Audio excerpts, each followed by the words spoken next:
And let's go live now to Yolo Abdavath. He's in Ankara for us. Now, the cabinet meeting, Yolo, is now over. What more have you got for us? Yes, that it was a lengthy meeting this morning. We heard from the Prime Minister very carefully choosing his words in terms of trying to placate people and reassure people that things are getting back to normal. We're outside the Parliament now. Let's talk to one of the parliamentarians here, Kani Torun, Member of Parliament for the AK Party, for the ruling AK Party. How unexpected, 3 days on, how unexpected was that attempted coup on Friday?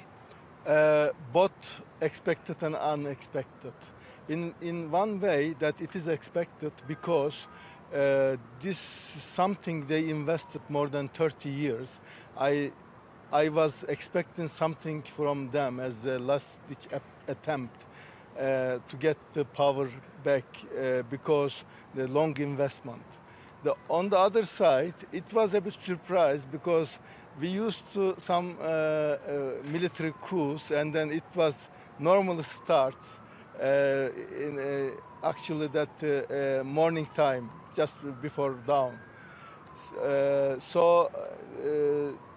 This time it started in the evening, so we were a bit surprised. You know, there was a confusion because of that.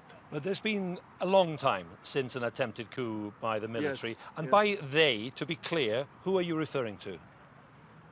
You mean the previous? No, who do you think is behind this attempted coup? It's obvious actually. This coup, actually, this group, I call them not a group actually, they are cult. It's a long time they used religion is for their political gains, but this is a typical cult.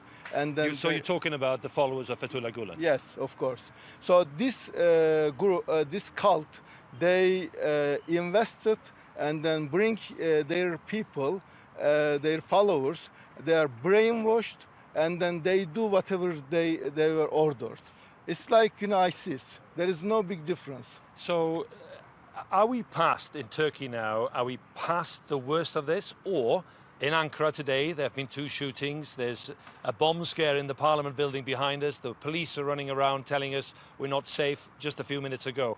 Are we past the worst, do you think? I don't think it's past. I mean, it's past. They cannot, for me, they cannot take over the government. In that sense, it is past. But the danger has not been past because what they do is a kamikaze attacks. They can kill people just for, you know, this actual vengeance. So in that way, the security-wise, it's not past. We need to be vigilant. But I don't think they have any more power to get the second wave of the coup. Mainly the main powers they lost.